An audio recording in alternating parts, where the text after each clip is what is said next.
Today is the day. It is finally here. Ladies and gentlemen, welcome back to another Marvel Snap video. If this is your first time to my channel, thank you so much for stopping by and hanging out. I really appreciate it. We stream on this channel. We do all sorts of stuff. We're excited for this game to grow, and I'm excited that you're here with us. Yo, the update, y'all. The balance changes finally dropped. We've got patch notes here. We're gonna talk over them. I am so incredibly excited about this, and I cannot wait. Okay, so there's lots of general updates, all this kind of stuff. You guys can read through these, but I wanted us to talk through card updates, okay? Because obviously, things have been really difficult in regards to seeing new stuff. For the most part, we were only seeing Moon Girl Dino decks, Nova Carnage, all this kind of stuff, and it was making things stale. And the team knew that, and so they fixed it, and I'm excited. Let's go ahead and talk through these. So Colossus, the first one, ongoing, can't be destroyed, moved, or have its power reduced. So you guys remember Colossus. Yeah, so Colossus, wait, I actually have 3 variants of Colossus. That's hilarious. How did I get those? So Colossus can't be destroyed, moved, or have its power reduced. So that's pretty cool because they wanted it to have the feeling of genuinely like being really, really strong. It said Colossus could use a little help, and we wanted to match the theme of you can't do anything to this card. So I appreciate that. I think that's a good update for it. Crossbones. I really want Crossbones. Crossbones is a super, super cool card. So Crossbones I've played with, but I do not have. It says you can only play this at locations where you have more power than your opponent. It's a pretty rad card. I really want it. The fact that it's a 4/8 is crazy because it's like, if you have more power at that location, it could just be by 1. A lot of times more power at a location in this game doesn't mean that you're winning that location. And so being able to add another 8 power on top of that is sick. Like, and sometimes by turn 4 when you would play this, some people don't even have cards on locations, or they only have 1 card on a location at that point. So that's pretty dope. I think that Crossbones is sick, and I really want it. So after Crossbones, we have Crystal. Crystal is a 4/4 that would shuffle your hand. We were actually talking about it in my stream the other day, and how it wasn't that good of a card or whatever. And this is cool. It says, if this is at the middle location, shuffle your hand into your deck and draw 3 cards. So it's a 4/4 either way, but if you actually don't want to use it, to shuffle your cards, you can still use it. So that's kind of cool because sometimes you would draw it and you're like, oh, I really like the other cards that I have. I don't want to use this. So you can just kind of throw it away on another location. Now, obviously for 4 energy, that's a little bit expensive, but I do think that that is a really good touch. The dev comment is, this change gives Crystal more flexibility in case players don't actually want to replace their hand. Devil Dino, let's freaking go. Okay, so it still gets +2 power for each card in hand, but it is now 4. Okay, there were lots of games where people would play 2 Devil Dinos against me on the last turn, and it was just ridiculous. It was like, seriously? So developer content or comment, I love this. Devil Dino was way too powerful for its cost. I appreciate them making statements like this, acknowledging the significance of how strong these decks were. Was way too powerful for its cost. Typically, you can expect around a 6-power Devil Dinosaur without extra investment, which lands the card at roughly 4 cost worth of power. Once you start investing in its effect, the power shoots way, way beyond what a 3-cost card should achieve, with how easily cards like Sentinel and Moon Girl complement the Dino.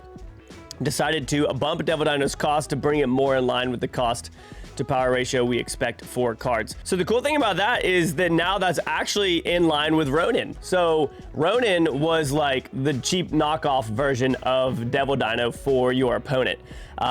Ronin was a 4/0, so they got it right on that. And it just seemed a little bit, and this is like still out of your control. Like Devil Dino being a 4/0, you still control whether or not your card is gonna get buffed. Ronin, you don't control whether or not it's going to get buffed. In fact, I would almost think Ronin would be a better 3/0 because you play it and your opponent just plays cards then. So that's interesting. But I like to see that it's matching that now. I think that's good. Next, Dr. Strange is a 3/3 on reveal. Move your highest cards to this location. Along with Craven, Dr. Strange needed some love to strengthen move decks. This buff, along with bug fixes, should help keep the Supreme in Sorcerer Supreme. Next, Craven. I think this is massive. When a card moves here, this gets +2 power. Before, I think it was +1. And like they said, Craven is one of the weakest cards in the game. We're giving him a boost in both power and activation flexibility to make him feel more impactful. So I think that's great. That makes me really happy. In fact, I'm playing a move deck right now, and it's a lot of fun. So that's dope. Moon Girl. On reveal, duplicate your hand. A 4/4. I think that's great. Moon Girl proved to be a powerful combo piece to enable low-cost card combos. We're nerfing her to both nerf the strategies that she primarily interacts with, like the collector, and also to mitigate future scenarios with her enabling unintended low-cost card combos. That's amazing. Good job, guys. And like I said, a lot of people turn 6 would play Dino Moon Girl, and it would just be like, ah. So they can't do that anymore. Also, with how expensive that is, it's going to make it a little bit more difficult for people to make those low-cost card combos. Next, Nova. When this is destroyed, your cards get 1 power. I think that's a great start. It's a 1/2. It goes away, fine. In fact, I've already faced people playing it, and it doesn't feel nearly as overwhelming. I mean, its buff got cut in half, and it's still pretty strong.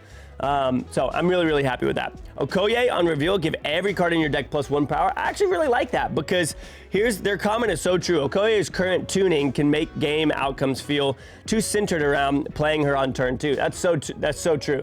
If I got Okoye turn 4, it would just sit there. I wouldn't really use the card. So I think that's amazing. I think that's a great little change because you would still use it. You're like, yeah, this is a cycle card at this point. And you'd use it to buff the last 2 cards in your thing on turn 4 or whatever, and it does feel a lot better. White Queen, 4/6 on reveal, draw a copy of the highest cost card in your opponent's hand. That's sick because it really did feel, this is actually funny. Oftentimes White Queen felt like a 4/6 on reveal, say no cost in hand. Because a lot of times people they would play America Chavez, so they wouldn't have a 6 cost in hand. I think that's awesome. And then text-only updates to Morbius Claw, Widow's Bite, and Rock Slide. Gameplay functionality of these cards has not changed. So that's pretty cool, guys. I'm excited about it. We got some new locations and location changes, all that kind of stuff. Whole bunch of bug changes as well. But you guys are probably here to see some gameplay as well. So why don't we go ahead and jump into our move deck here. Which isn't a complicated move deck by any means. It's just got a bunch of move stuff in it. Got Okoye in it, got Forge, and got Hulkbuster because you want to try and buff multiple man or Vulture if you can. If you can buff multiple man, like if you can get multiple man down and then get Hulkbuster on multiple man, or if you can Forge and then multiple man, then you're going to be in a really good spot. And Craven's just a solid 2/2 now. I actually think that he's going to be pretty legit. So I'm pretty excited about that. We got Vision and Nightcrawler because we can move those over to Craven and buff it. Especially the Nightcrawler play there is pretty legit because it's a 1/2, but really it's practically a 1/4 when you can move it over to Craven, which is really, really, really good. And then I actually think, so it says when a card moves here, this gets +2 power. I've been noticing it getting buffs from the other side as well.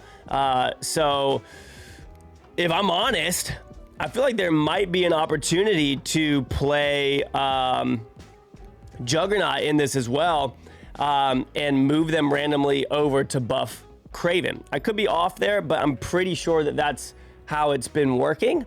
And I appreciate it. Because it's the same sort of thing like, what's his name? Kingpin. If a card moves to this location. Yeah, so that's pretty cool. All right, so Okoye straight off the jump. Super sick. We don't really... I'm curious as to whether or not Craven is ongoing or not. Could be. Could not be. I haven't really checked. Love Hulkbuster. When you play a card here, destroy it. So that's great for us. So this is now Death's Domain. Okay, so it used to be nowhere. Now this is one of the locational updates. When you play a card here, destroy it. That makes way more sense with the whole destroy and death. Before it was just nowhere. So they changed nowhere to be something new. Sinister London, okay. When you play a card here, add a copy at another location. So watch this. If I do this, it's gonna give me another big Nightcrawler, which is gonna be sick. And it's gonna remove a little bit of room. So I'll actually snap on that. I need to get Craven. I would love to get Craven.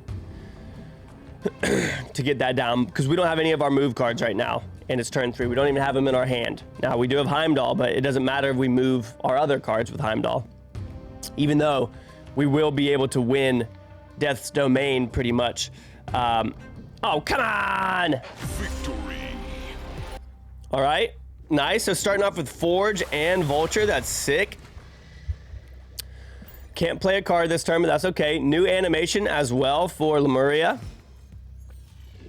I like that. Oh, dude, I'm gonna snap right now because watch this. We go Forge here. I believe that it's gonna, I don't know if it'll buff it or not.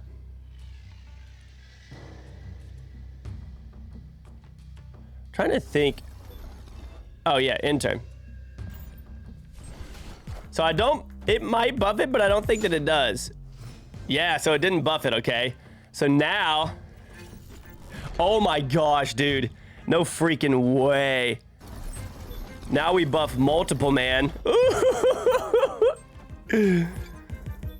Bruh. Oh my gosh, Multiple Man's a 9. Dude, he's done.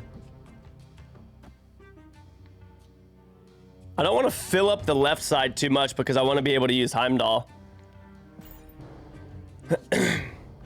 Hulkbuster is great in this deck. This dude's going to be stressed. I would not be surprised if they quit, honestly.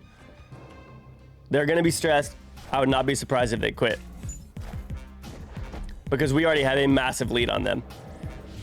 Excuse me. So he's going to bring both of them over there. Stack them up. But we can do the exact same thing. I wish I could have gotten Craven down, but we did not. So I might go ahead and... Here's the thing, though. So I want to be able to... If we go over here, and then I go here, and here, I'll be able... Oh, but that's going to help him out. And he's already on the left. I don't want to help him out. He already has everything over on the left. I don't want to give him anything more. I think we're going to be in just a fine spot next turn when we play Heimdall. Yeah, I would have loved to have gotten Craven down, but we didn't, obviously. Okay, he's playing Multiple Man. Oh, and Hulkbuster there. So now he's actually going to get double Multiple Mans. Because Hulkbuster is going to give him another... Nice. Thankfully, it went all the way over to the left, though. So his left is at 34. Now we get our Craven. I really don't want Forge to move over there. But it is what it is. I think we win these other locations. Yeah, so if we play Heimdall here, then our left side gets another Forge, gets a Multiple Man, and gets a Vulture. So it'll go to 10, 19, 29, which we're not going to try and win that location. I don't know what he can necessarily do to beat us here, if I'm honest. Here's the question, though. Would I rather move like this and then scoot everything over like this? That might be a better play. We'll try that. I'm still learning the whole move mechanic. So we'll see what we can do here. That one wasn't able to go back. That one was, giving us 28 in the middle. He played Heimdall, and it's not gonna not gonna do anything for him. Whoa! Oh my gosh, dude. I could have just messed up really, really badly. I could have just messed up really, really badly by not playing on Sinister London, but I still won. That was a big noob mistake for me there. Not even recognizing Sinister London. I was too focused on the whole move aspect that I totally forgot Sinister London was a thing. That's gonna be it though, guys. Thank you so much. Let me know down below how y'all feel about the changes and all that kind of stuff. I appreciate you guys stopping by and hanging out. See you on the next one. Peace out.